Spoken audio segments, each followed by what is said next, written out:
Bonjour à tous, je suis ravi de vous accueillir chez Family Flow pour le second volet d'une minute, une solution. Et sans plus tarder, je vous laisse découvrir ce chapelet de générosité. Bon alors, comme dans à peu près la moitié de mes vidéos, je vais vous parler d'argent. Cette vidéo dépassera pas les 2 minutes parce que je la fais pour répondre à la demande de la Family Flow qui a lancé le projet 1 minute, une solution. L'idée c'est de donner une solution à un truc en 1 minute. Et donc la solution que je vais vous donner, c'est comment avoir une PlayStation, une table de cuisine ou un iPhone quand on est fauché, et le tout sans donner d'argent à Sony, à Apple ou à Ikea. Et pour répondre à ça, je vous amène dans ma caverne d'Alibaba personnelle, à savoir le magasin Emmaüs. Alors il y a un dicton qui dit que les déchets d'une personne, c'est les trésors d'une autre, et pour moi cet endroit, c'est le symbole de ce dicton parce qu'on y trouve des trésors extraordinaires. C'est ici que j'ai acheté à peu près tous les meubles de ma grange, et ceux qui viennent pas d'ici, ils viennent d'autres endroits comme celui-là, c'est-à-dire des endroits où on vend des objets d'occasion. Parce que le grand secret, c'est ça, quand on n'a pas de pognon et qu'on a besoin de quelque chose, eh bien plutôt que de l'acheter neuf, on peut l'acheter d'occasion. La société de consommation nous conditionne à acheter neuf et à toujours vouloir acheter la dernière PlayStation ou le dernier iPhone. Mais pourquoi vouloir acheter le dernier quelque chose quand on peut acheter l'avant-dernier pour 10 fois moins cher ? Alors là je suis à Emmaüs, mais vous n'avez pas que Emmaüs, hein. Il y a plein d'endroits comme ça qui vendent des objets d'occasion, il y a le Truc de Lille par exemple, et plein d'autres. Et puis maintenant avec la technologie d'internet, on peut même acheter des objets d'occasion en ligne depuis chez soi sur plein de sites comme eBay ou Le Bon Coin. Alors je sais que beaucoup d'entre vous vont avoir des préjugés sur les objets d'occasion en se disant que c'est plus rassurant d'acheter des trucs neufs. Mais en réalité, c'est souvent le contraire, et les objets d'occasion sont pas juste intéressants parce qu'ils sont moins chers, parce que souvent, si un objet ne finit pas à la poubelle, c'est justement parce qu'il est assez résistant pour avoir une seconde vie. Et donc que c'est un objet durable que vous allez pouvoir garder longtemps, et peut-être même transmettre aux générations qui viendront après vous. Et puis aussi, mais ça c'est mon côté un peu taquin, il faut dire que les marques détestent ça, et que leur casser les pieds, ça me fait un peu plaisir. Parce que quand vous achetez une PlayStation d'occasion, vous donnez pas un seul centime à Sony. Et quand vous achetez un iPhone d'occasion, vous donnez pas un seul centime à Apple. Voilà, je suis taquin. Bon, ça fait un peu plus d'1 minute, hein, désolé la Family Flow si j'ai pas respecté le timing, mais si je devais résumer le truc en une phrase, je dirais « Sauve ton pognon, achète d'occasion ». Aujourd'hui, je suis allée me promener au parc avec mes enfants et ça m'a choquée. J'ai vu des enfants qui ne jouaient même pas, qui ne communiquaient même pas, qui avait un portable greffé dans la main. Pour moi, c'est un fléau de la vie moderne. Il y a combien de repas de famille, de moments interrompus par des sonneries intempestives. Ces gens qui sont esclaves de leur machine où il n'y a plus rien autour. Lâchons les portables, retrouvons une vie sociale. C'est un poison qui empêche la communication, qui entraîne un isolement, un individualisme, la superficialité, l'égocentrisme, un repli sur soi. Cassons cette boucle qui endort les cerveaux par une simplicité de vie, de moments passés ensemble. Vivons le présent, reconnectons-nous au naturel. Si nous faisons un pas l'un vers l'autre, on peut construire un avenir meilleur. Alors levez les yeux de vos écrans, arrêtez de gaspiller des heures de temps de vie pour courir après le temps qui reste. Je citerai Jean d'Ormesson pour terminer qui dit « Éteindre le téléphone, c'est rallumer le reste du monde ». Il a tout dit. Alors 1 minute, une solution.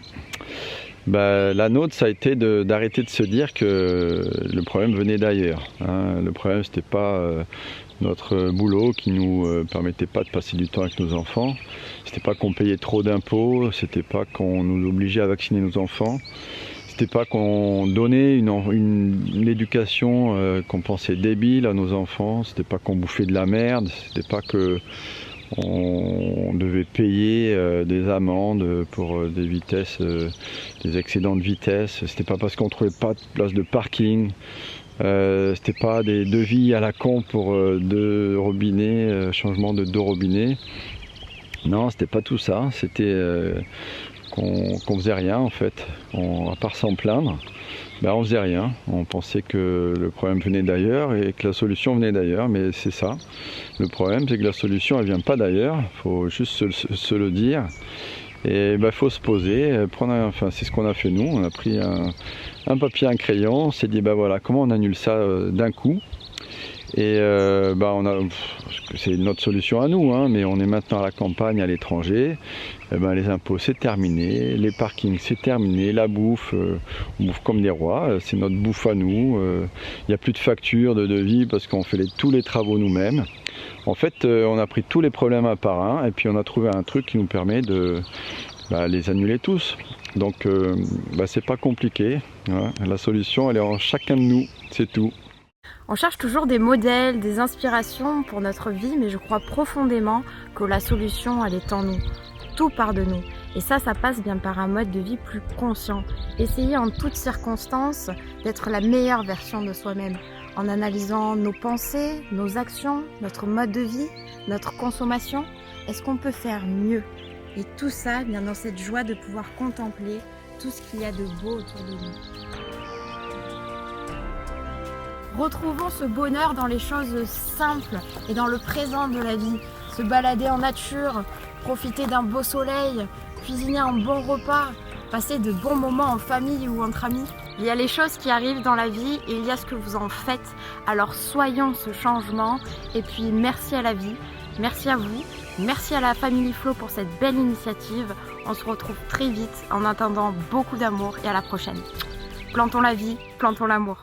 La vie est mouvement perpétuel, mouvement qui génère aussi bien du plaisir comme de la souffrance, de la beauté comme de la laideur, de la lumière comme de l'ignorance. Constamment, nous percevons le monde à partir de notre sensibilité à le considérer d'une qualité ou d'une autre. Notre critique se base sur la manière dont nous pensons les choses justes ou relevant d'un jugement bien personnel. Pourtant, tout cela n'est que pure subjectivité. Le fruit d'une perception conditionnée par des concepts liés à notre propre histoire, notre propre vécu. S'il est une réalité commune à tous, d'exister comme étant l'expression manifeste de la vie, en revanche, il appartient à chacun de se créer sa propre réalité, en gardant à l'esprit qu'il n'y a de vérité que celle que nous acceptons d'adopter. Soyons les artisans de notre propre vie, et refusons de nous laisser imposer des schémas qui ne nous correspondent pas. Soyons libres.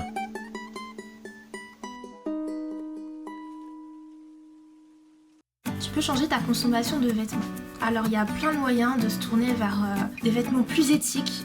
Moi ce que je fais concrètement c'est que je passe par du seconde main, donc ça soit Vinted, Depop, les friperies, coudre mes propres pièces, c'est aussi c'est plus occasionnel mais c'est aussi un plaisir et c'est une réappropriation de nos capacités. Et ce que je voudrais te dire c'est que peu importe mais dans le champ qui te touche, qui te parle, essaye de voir un petit pas, quelque chose que tu peux faire. Pour les vêtements ça peut être simplement lire les étiquettes et privilégier les vêtements produits en Europe par exemple où il y a un contrat de travail plus protecteur. Il y a 1000 façons d'agir, tu peux te tourner vers des productions bio, vers des marques éthiques. L'important c'est que tu mettes en place quelque chose concrètement et de faire preuve de bienveillance parce que tu vas te rendre compte qu'il y a pas de solution parfaite et qu'il y a un chemin aussi qui nous mène vers un certain idéal. Voilà. Alors j'imagine qu'il y en a beaucoup qui ont pensé en voyant ma vidéo que c'était bien gentil d'envoyer tout balader, qui m'avaient pas attendu pour y penser, mais après, je répondrais que je sais pas de quoi sera fait après, mais on s'occupe de maintenant en ce moment et ça nous prend tout notre temps. Non, plus sérieusement, et pour parler de solutions concrètes, et c'est pas un scoop, hein, l'autonomie c'est une clé. C'est même une clé passe-partout. Avec l'autonomie, on résout une multitude de problèmes au niveau personnel et au niveau planétaire. J'imagine qu'avec Internet, tout le monde peut devenir autonome au niveau alimentaire. Le vrai problème, il n'est pas là. Il est qu'être autonome à 100%, c'est tout simplement pas possible. À part certains malins qui s'autonomisent sur le dos des autres, il y a toujours une dépense d'argent. Ouais, parce qu'on est bien enchaîné quand même. Et c'est pas prêt de changer. Il y a des pays encore où les dépenses sont moins lourdes, mais ça reste une dépense d'argent. Et ma solution alors, tu l'as devant toi, c'est le partage et l'échange. Le partage de connaissances qui est déjà bien développé sur Internet et l'échange de prestations. Bah oui, quand tu payes quelque chose, tu payes une prestation. Imagine que tu ne payes pas, que tu échanges cette prestation avec une autre prestation de ta propre personne. Pchit, plus d'argent. Oh, je sais, c'est pas nouveau, c'est même très ancien le principe du 3. Mais c'est pas assez développé sur Internet. On devrait avoir des sites par région avec les compétences de chacun, des applis d'échange. T'écris ce que tu veux et les autres te proposent quelque chose en échange, voilà quoi. Bonjour à tous, alors je vais suivre l'initiative de Family Flow, 1 minute, 1 solution. Alors pour moi il est très important de faire du potager. Il faudrait qu'aux écoles primaires on enseigne aux enfants de faire un potager, même si c'est dans un carré potager ou dans des pots sur un balcon. Et je trouve ça très important parce que ça permet d'enrichir son esprit et de s'évader. Quelques extraits pour vous montrer un peu mon domaine du potager.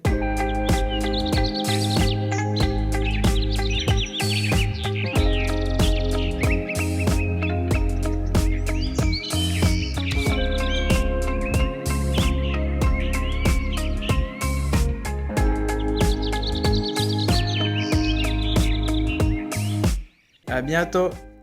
Et voilà les amis, merci beaucoup à tous les participants. Je reçois de plus en plus de vidéos et ça donne vraiment du baume au cœur. Merci pour votre générosité. Et pour toutes les personnes qui veulent participer, vous avez les liens en barre d'infos. Donc n'hésitez pas, envoyez-moi vos minutes de solution et vous ferez partie des prochains volets. Allez, pour conclure la vidéo, je vais vous donner un tout petit conseil que j'ai pu expérimenter moi-même. C'est de faire le maximum de choses par soi-même. Tout simplement parce que ça nous évitera d'aller travailler et de payer quelqu'un d'autre qui le fera à votre place. Ça paraît simple, mais ça change la vie.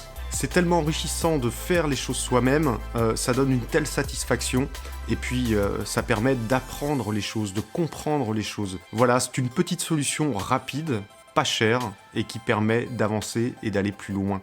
Je vous remercie vraiment d'avoir regardé cette vidéo. 1 minute, 1 solution, l'histoire continue, je compte sur vous.